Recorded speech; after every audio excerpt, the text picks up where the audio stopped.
Question number 57 onwards discuss करेंगे। Question number 57, in general transactions are recorded on, general में transaction कैसे record करते हैं? On the basis of chronological order, और वो डेली के डेली रिकॉर्ड होती है। बिल्कुल सिंपल क्वेश्चन है। Option number C is the right answer.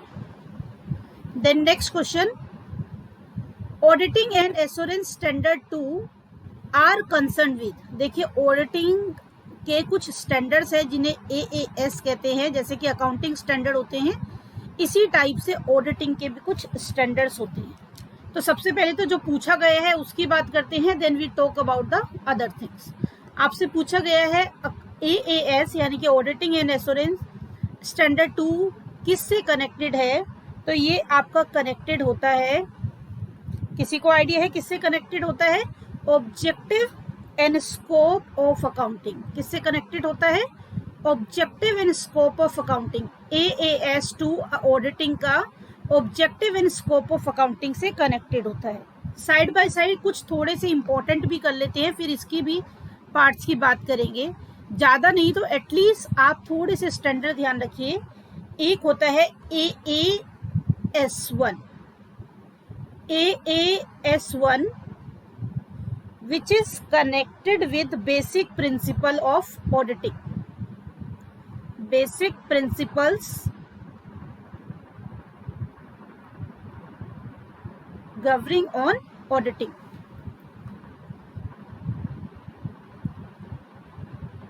इसमें क्या हो जाता है सब, wait, basic principle governing on auditing. एक तो आपको ये पता होना चाहिए, दूसरा AAS2 की हमने बात की, ऑब्जेक्टिव एंड स्कोप की बात कर रहा है।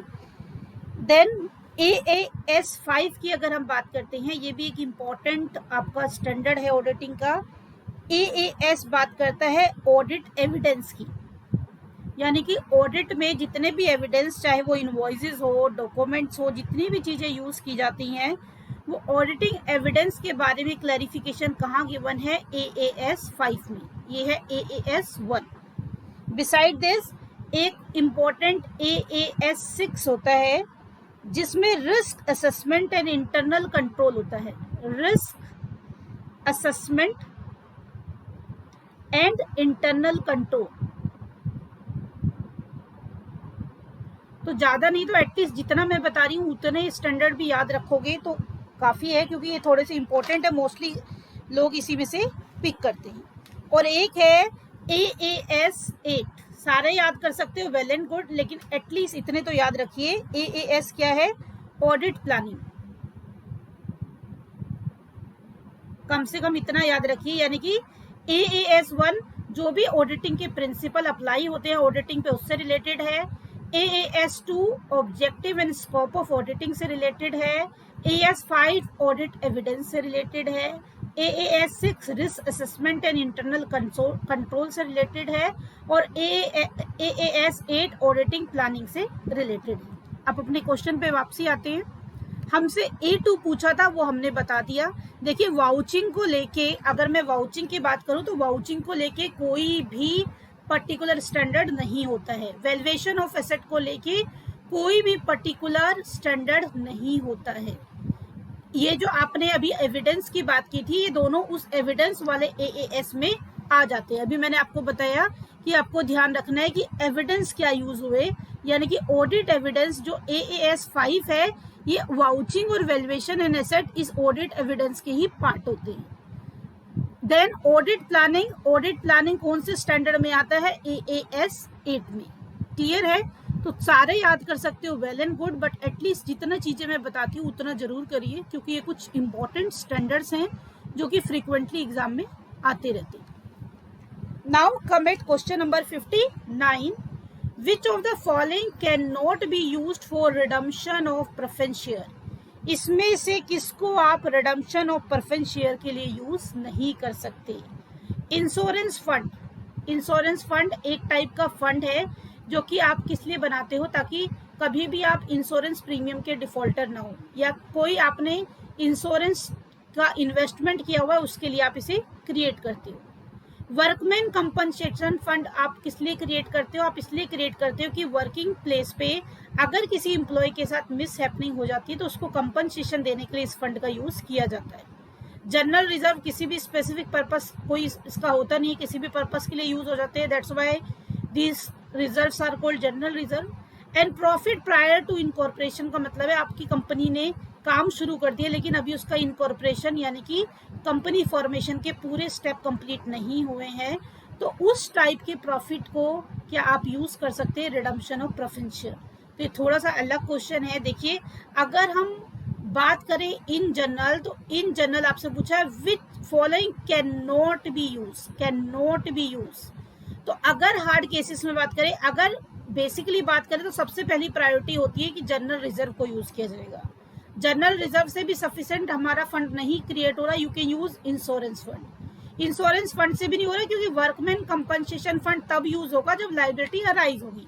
अगर लायबिलिटी अराइज नहीं होती, ये तो कंजर्वेटिज्म कंसेप्ट को फॉलो करने के लिए बनाया जाता है, लेकिन ये अपना कंपनी का फंड है, they can use it to redemption of preference share. लेकिन प्रॉफिट प्रायर टू इनकॉर्पोरेशन के लिए कुछ कंपल्शन होती है, कंपनी इस प्रॉफिट का यूज प्रेफरेंस शेयर या डिबेंचर रिडीम करने के लिए नहीं कर सकती है। तो उसने पूछा किसको नहीं कर सकती है, option number D is the right answer. ये मेरी बात समझ आई कि सबसे पहली जनरल अवेलेबिलिटी क्या है, जनरल रिजर्व, उसके बाद कुछ कमी होती है इंश्योरेंस फंड, फिर कुछ कम पड़ता है compensation fund, similarly security premium वगैरह वो सारी चीजें आप यूज कर सकते हो, बट अगर प्रॉफिट प्रायर टू इनकॉर्पोरेशन है तो आप उसको यूज नहीं कर सकते। और अगर आपको याद हो तो मैंने जो चैप्टर जब रिडम्पशन पढ़ाया है तो उसमें आपको एक लिस्ट भी दी हुई है कि कौन कौन से ऐसे आइटम है जिसमें से आप पर्टिकुलरली प्रेफरेंस शेयर और डिबेंचर को रिडीम कर सकते हैं। बट स्टिल कई बार एमसीक्यू में ऑप्शन चेंज करके आएगा, तो उस सिचुएशन में आप ऐसा ऑप्शन चूज करिए जो कि इम्पॉसिबल है, जिसको किसी भी हालत में आप इस्तेमाल नहीं कर सकते हैं। क्लियर है ये सबको? Now come at question number 60। If variance is 144 then the standard deviation will be. ये तो मैंने बहुत बार स्टेट्स पढ़ाते हुए कई कंसेप्ट में डिस्कस किया है, डिस्पर्जन में भी डिस्कस किया था, और जब आपको डिस्ट्रीब्यूशन कराया था वहां पे भी डिस्कस किया था कि बाइनोमियल पॉइजन डिस्ट्रीब्यूशन में भी आपको बताया था कि भाई जो स्टैंडर्ड डेविएशन है, स्टैंडर्ड डेविएशन क्या होता है, standard deviation is under root of variance. तो आपको वेरिएंस गिवन है, स्टैंडर्ड डेविएशन निकालना है, तो वो क्या होगा, अंडर रूट ऑफ 144, यानी कि क्या आ जाएगा 12। Option number B is the right answer. याद है ये आपको पढ़ाया था मैंने। Then now come at question number 61। अब कुछ देखिए, मैंने आपको बताया एग्जाम में कई क्वेश्चन ऐसे आते हैं जिसमें थोड़ी सी कॉमन सेंस यूज करने की जरूरत होती है, वो एक्सट्रीम केस की सिचुएशन लेते हैं। तो 61 भी उसी टाइप का क्वेश्चन है, तो थोड़ा सा मैं इसका बेसिक आपको रिकॉल कराऊंगी कि मैंने क्या पढ़ा है और किस तरह से हमें इसको यूज करना है। देखिए आपको 61 क्वेश्चन में कह रहा है, in the event of recoupment of short working by the lessee the lessor debit. अगर रिकूपमेंट हो रही है शॉर्ट वर्किंग की लीजी के थ्रू, तो लीजर अपनी बुक में किसको डेबिट करेगा, ये पूछा है। सबसे पहले एक बार रिकॉल कराती हूँ, रिकूपमेंट क्या है।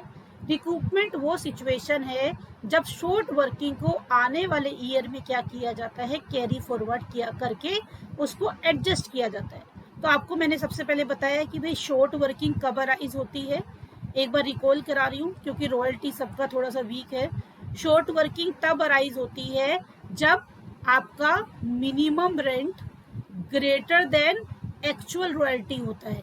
When minimum rent is greater than actual royalty, तो क्या क्रिएट होती है, शॉर्ट वर्किंग क्रिएट होती है।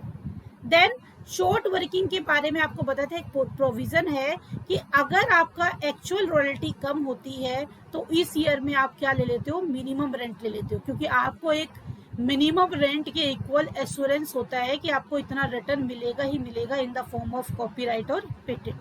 तो आपको एक मिनिमम रॉयल्टी मिल गई, आपको मिनिमम रेंट मिल गया, क्योंकि आपकी एक्चुअल रॉयल्टी जो बनी थी प्रोडक्शन या सेल से वो लेसर थी। तो उस सिचुएशन में अब जो एक्स्ट्रा ईयर आएंगे उसमें क्या करते हैं, उस शॉर्ट वर्किंग को क्या करेंगे, रिकूप करेंगे। जैसे मैंने डेटा से आपको बताया, सपोज मिनिमम रेंट है 40,000 और एक्चुअल रॉयल्टी कितनी है, एक्चुअल रॉयल्टी है 25,000। अब यहाँ पे शॉर्ट वर्किंग कितनी हो गई, 15,000 की शॉर्ट वर्किंग हो गई। सपोज नेक्स्ट ईयर में क्या आया, आपका जो एक्चुअल रॉयल्टी है नेक्स्ट ईयर, वो एक्चुअल रॉयल्टी हो गई 60,000। और जो मिनिमम रेंट है वो आपका 40,000 ही रहता है एज पर कॉन्ट्रैक्ट, इसमें कोई चेंजेस नहीं होता। Minimum rent, dead rent, fix rent, flat rent, इसी के सब नाम है। अब आपने 15,000 रुपये पिछले साल एक्स्ट्रा लिए थे, तो जो लीजी होता है, जो कि आपके राइट का यूज करके आपको उसके बदले में रॉयल्टी दे रहा है, अगर कॉन्ट्रैक्ट में रिकूपमेंट का कंसेप्ट डाला गया है तो उसको ये फैसिलिटी होती है कि एक्स्ट्रा जो उसको वर्किंग होगी, यानी कि जब जो एक्चुअल रॉयल्टी है ग्रेटर देन मिनिमम रेंट होगा, तो आने वाले कुछ साल तक वो उसको क्या कर सकता है, रिकूप कर सकता है। और कितने साल तक वो रिकूप करेगा ये भी कॉन्ट्रैक्ट में मेंशन किया जाता है, 1 साल, 2 साल, 3 साल, जितना भी टाइम है at the time of contract ये सारी चीजें मेंशन होती है। सपोज अब उसे 60,000 हुआ, मिनिमम रेंट कितना है 40, तो मिनिमम रेंट 40 है और ये 60,000 यानी कि अभी भी 20,000 ज्यादा है, तो वो क्या कर सकता है, 45,000 दे सकता है लीजर को। और जो 15,000 है उसको क्या करेगा, उसको रिकूप्ड कर देगा। रिकूप्ड का मतलब है कि पिछले साल उसने जो ज्यादा दिया था उस ज्यादा को इस 15,000 से एडजस्ट कर लेगा। यानी कि 60,000 अर्निंग हुई है, 60,000 में से उसने 15,000 राइट ऑफ कर लिए और जो लीजर है उसको 45,000 रुपए दिए, क्योंकि उसकी जो एक्चुअल रॉयल्टी है वो मिनिमम रेंट से ज्यादा आ रही है। तो कॉन्ट्रैक्ट में अगर रिकूपमेंट का एक क्लोज है तो लीजर को फायदा ये होता है कि उसको जिस ईयर में कम रॉयल्टी मिलती है उसमें मिनिमम रेंट मिल जाता है, यानी कि उसकी एक रेगुलर अर्निंग मेंटेन रहती है।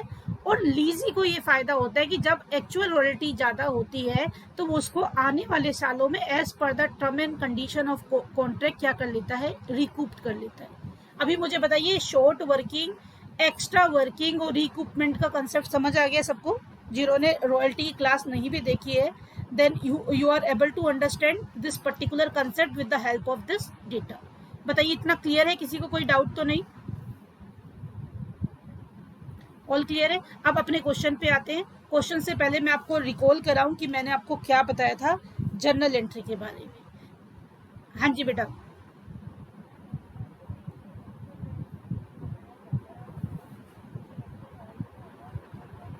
हाँ जी। नहीं, एक्चुअल रेंट कब पे करता है? जब एक्चुअल रॉयल्टी कम होती है मिनिमम रेंट से।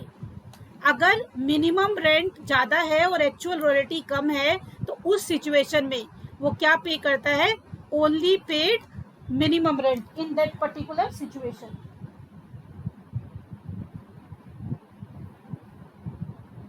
नहीं नहीं, एक्चुअल रॉयल्टी ज्यादा है। आप ये बताइए, सपोज आप बुक के ऑथर हैं, अभी एक बार म्यूट करो, बैकग्राउंड से वॉइस आ रही है।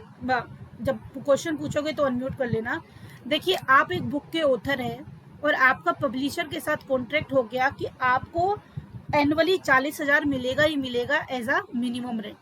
आपको एक्चुअल रॉयल्टी ज्यादा होगी तो as per contract you will get more, but आपको एश्योरेंस दे दिया आपने जो हार्डवर्क किया है और उनको कॉपीराइट दे दिया अपना, कि आपके कॉपीराइट जिस चीज पे है उस राइट को यूज करके वो प्रोडक्शन करके उसको सोल्ड आउट कर रहे हैं। तो अगर आपकी बुक की सेल कम हुई है, सपोज आपकी बुक की सेल कम हुई और सिर्फ फायदा कितना हुआ 25,000 का, लेकिन पब्लिशर ने आपको प्रॉमिस किया था कि वो आपको क्या देगा, 40,000 देगा, तो आपको 25,000 कंपनी को हुआ है तब भी उसने आपको 40,000 दे दिया। लेकिन इससे पब्लिशर को क्या फायदा, पब्लिशर एक कॉन्ट्रैक्ट में क्लोज डाल देता है कि जब भाई एक्स्ट्रा वर्किंग हुई है तो शॉर्ट वर्किंग हो गई, जब एक्स्ट्रा वर्किंग होगी यानी कि एक्चुअल रेंट से रॉयल्टी ज्यादा होगी तो इस एक्स्ट्रा अमाउंट को वो राइट ऑफ करेगा। कितने ईयर में, वो कॉन्ट्रैक्ट में मेंशन हो जाता है कि 2 ईयर में, 3 ईयर में, 1 ईयर में, कितने आगे तक वो कैरी फॉरवर्ड कर सकता है। सपोज हमने कहा कि उसके कॉन्ट्रैक्ट में 2 ईयर की कंडीशन है और नेक्स्ट ईयर ही उसकी जो एक्चुअल रॉयल्टी है वो हो गई 60,000। एक्चुअल रॉयल्टी 60,000 है, मिनिमम रेंट 40,000 है। एज अ राइटर आपकी किताब की बिक्री से गेट हुआ 60,000 और प्रॉमिस किया गया था मिनिमम 40, तो आप अब मिनिमम थोड़ी लोगे, you try to get maximum. और जो लीजी है वो कोशिश करेगा जो उसने अपनी पॉकेट से आपको 15,000 रुपये पहले एक्स्ट्रा दिया है वो उसको एडजस्ट करे। तो वो क्या करता है, आपको पहले मिनिमम रेंट का अलग रखता है, फिर देखता है कितना एक्स्ट्रा है, वो चाहे तो इसे 1 साल में या 2 साल में as per term of the contract उसको राइट ऑफ कर सकता है। तो यहीं पे ज्यादा सफिशिएंट था। उसने क्या किया, 60,000 में से 15,000 काट दिए एज अ रिकूपमेंट और 45,000 ओथर को दे दिए। तो अब आप भी हैप्पी हो, मिनिमम से ज्यादा मिला है आपको, और पिछली बार आपको 25,000 होने के बाद भी 40,000 मिला था। तो दोनों सिचुएशन में ऑथर और जो लीजर है और लीजी है दोनों हैप्पी हैं। तो ऐसा नहीं है कि आपको अगर एक्स्ट्रा रॉयल्टी मिलेगी तो उसमें भी आप मिनिमम रेंट लोगे, एक्स्ट्रा इनकम होगी, यू वांट एक्स्ट्रा। बट अगर रॉयल्टी लेस होगी और आपकी कॉन्ट्रैक्ट के अकॉर्डिंग आपको एक मिनिमम अमाउंट अगर प्रॉमिस हुआ है, then you will not compromise for the same. आप अपना मिनिमम रेंट, मिनिमम अमाउंट लेगे ही लेगे। बताइए क्लियर हुआ कि नहीं?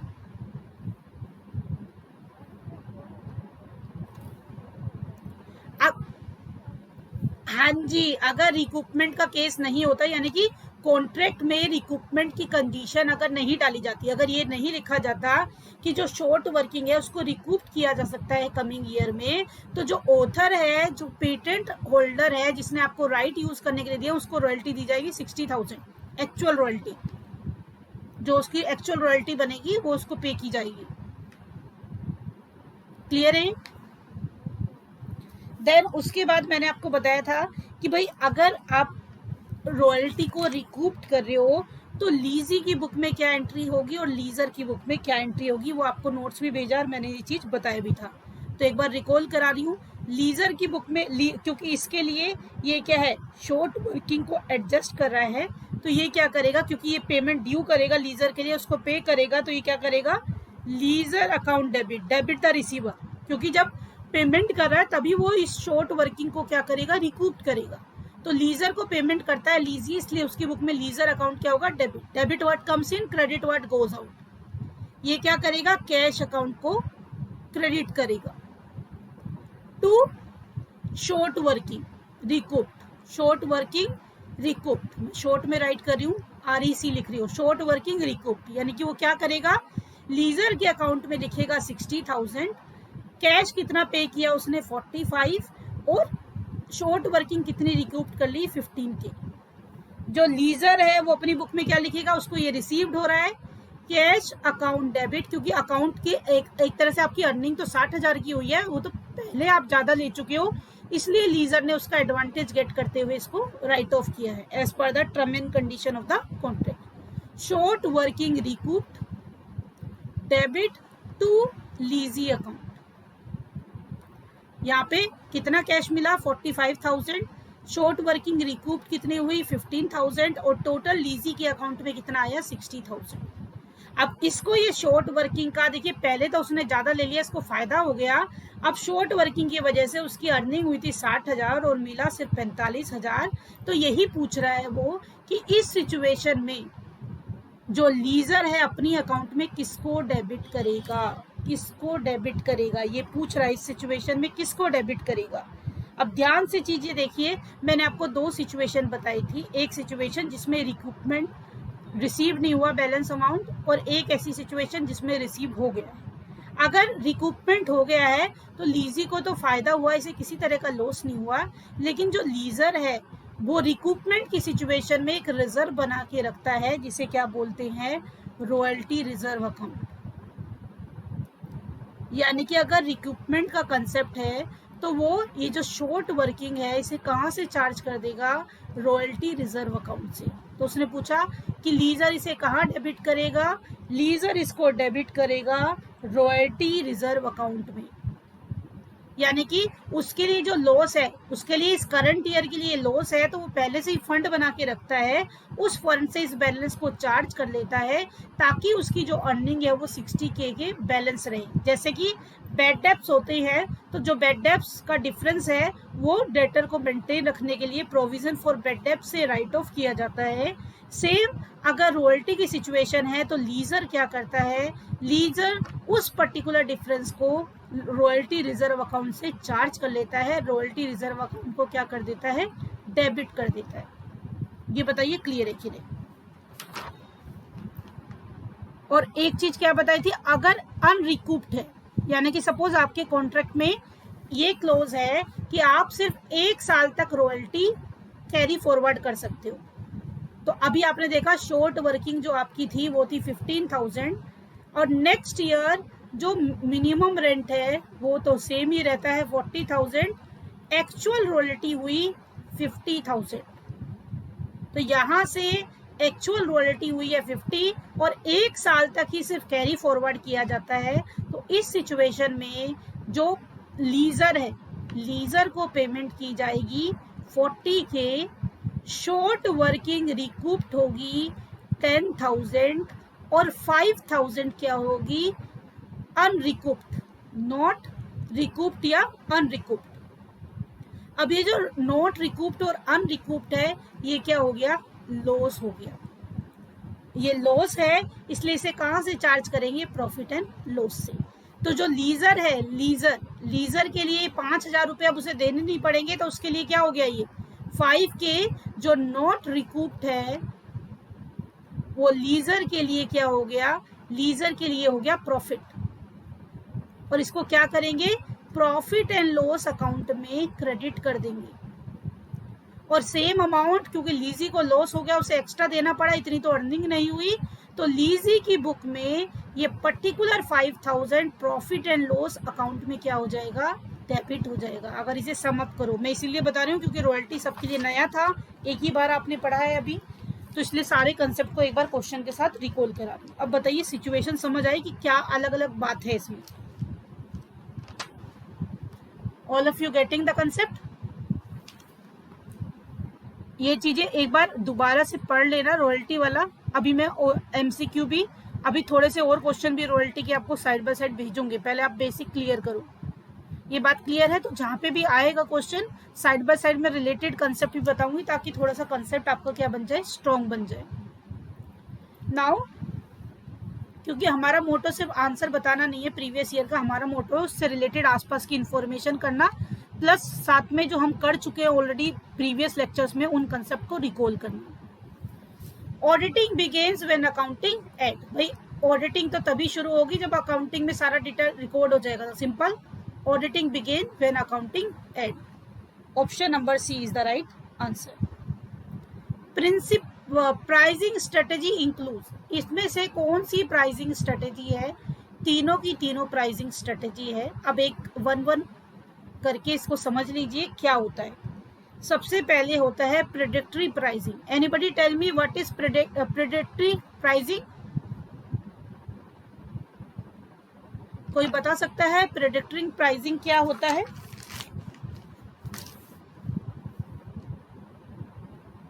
प्रेडिक्टिंग प्राइसिंग होता है temporary reduce in the price of goods और services. Temporary reduce price of goods and services. अब सिंपल लैंग्वेज में इसको समझिए, ये तो हुआ थ्योरेटिकल बात। कई बार क्या होता है, कंपनी क्या होती है, नया कॉम्पिटिटर जब मार्केट में एंटर करता है तो पुरानी कंपनी क्या करती है, प्राइस डाउन कर देती है। वो कहती है भाई थोड़े टाइम के लिए लॉस ले लेंगे लेकिन नए कॉम्पिटिटर को मार्केट में पैर नहीं जमाने देंगे। तो उस पर्पज से जब वो प्राइस कम करती है उसे बोलते हैं प्रेडिक्टरी प्राइसिंग। जैसे कि कोका कोला और पेप्सी का मार्केट था, जब थम्सअप आई तो इन्होंने इतना प्राइस डाउन कर दिया क्योंकि थम्सअप नहीं थी तो वो सर्वाइव नहीं कर पाई, इन्हीं को सोल्ड आउट करके वो मार्केट से एग्जिट हो गई। इसी तरह से आप देखते हो, अगर हम बात करें नेटवर्क प्रोवाइडर में तो एयरटेल, वोडाफोन और जियो, इन्हीं का कंपटीशन चल रहा है। जियो ही इनको टक्कर दे पाया है, अदरवाइज लीडर कौन है, एयरटेल और वोडाफोन।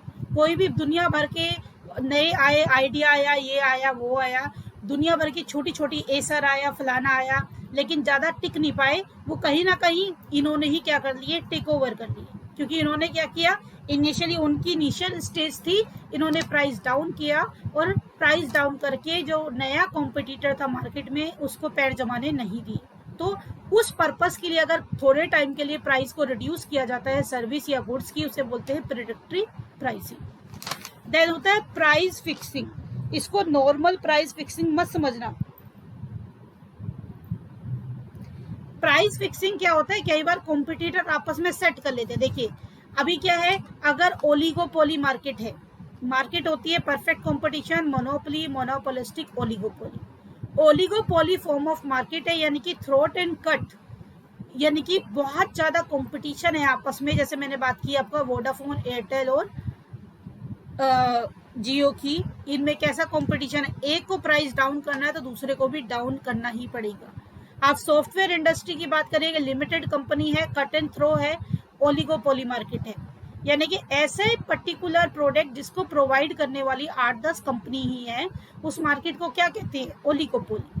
तो अगर ओलिगोपोली मार्केट है तो एक प्राइस डाउन करती है तो दूसरी भी डाउन करती है, एक प्राइस हाइक करती है तो दूसरी भी हाइक करती है, अदरवाइज उसको अपने कस्टमर लूज करने पड़ते हैं।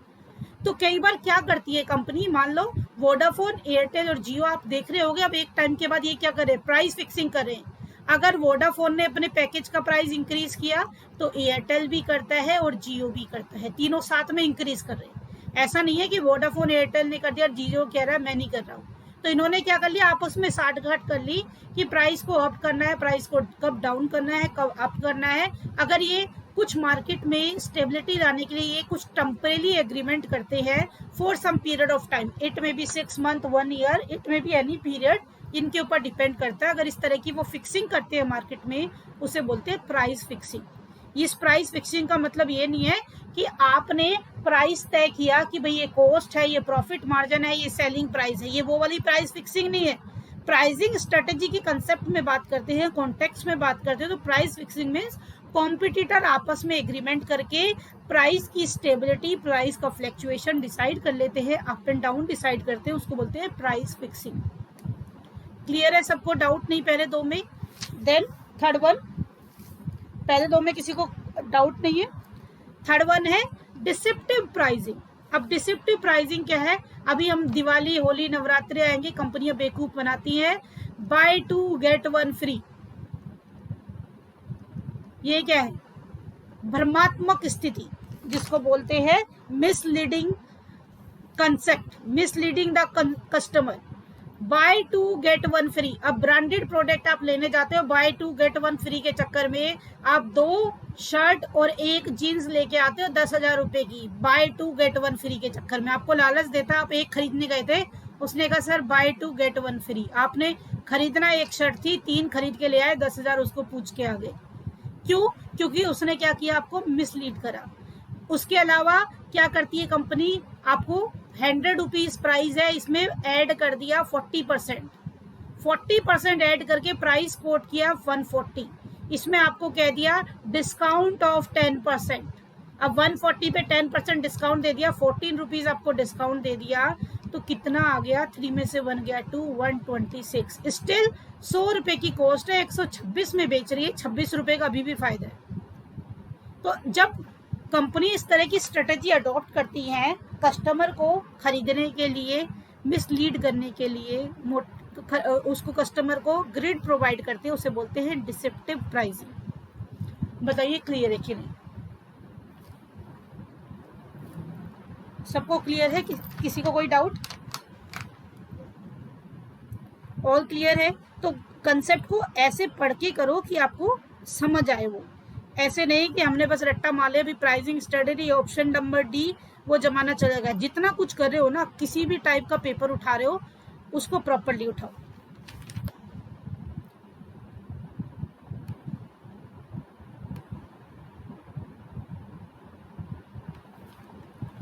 According to Malthus the population of a country grow, ये मैंने नोट्स आज ही भेजा है, अगर आपने देखा हो, पहले मैंने एक पेपर में कराया हुआ है, डिटेल में समझाई हुई है ये बात, लेकिन स्टिल मैंने आज नोट्स भी भेजा, उस नोट्स को पढ़ना। उनमें से आधा ये माल्थस थ्योरी टीजीटी में आई है, और उसका जो उस नोट्स का सेकंड हाफ है जिसमें पॉपुलेशन का ग्रोथ से रिलेटेड दिया हुआ है, वो आपका पीजीटी में क्वेश्चन आया हुआ है। तो दोनों पॉइंट ऑफ व्यू से क्या है, ये इम्पोर्टेंट है।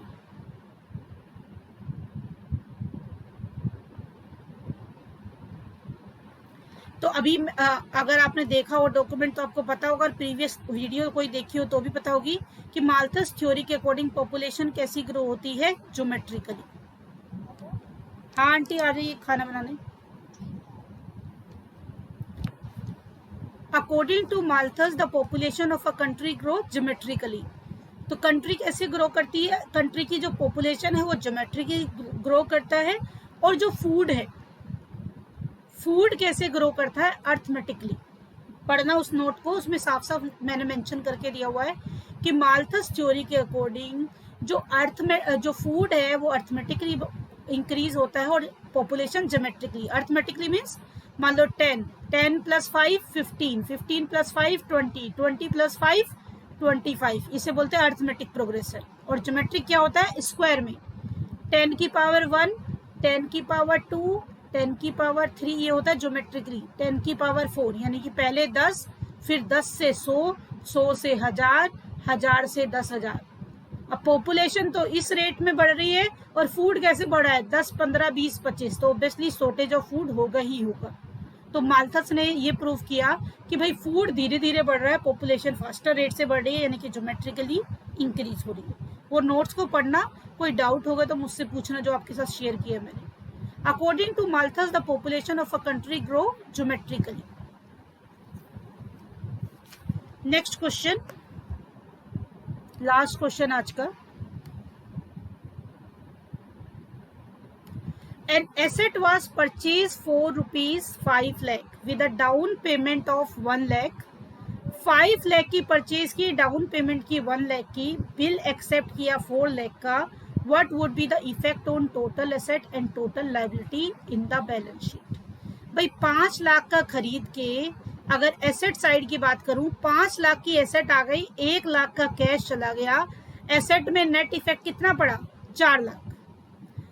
देन अगर मैं बात करूं लायबिलिटी की, तो लायबिलिटी सिर्फ अराइज हुई है 4 लाख के लिए, यानी कि 4 लाख से एसेट इंक्रीज हो गई और 4 लाख से लायबिलिटी इंक्रीज हो गई। अब ढूंढ लीजिए कौन से ऑप्शन में ये गिवन है कि asset increase by 4 lakh and liability increase by 4 lakh. पहले में गिवन है, option number A is the right answer.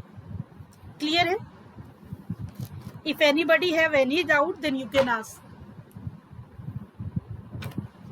All clear है? तो पेपर को ना प्रॉपरली एनालाइज करके करो। पेपर डजंट मीन कि पेपर को मैं एक दिन में से खत्म कर दूं, उसका मतलब नहीं है। पेपर का मतलब ये है कि आप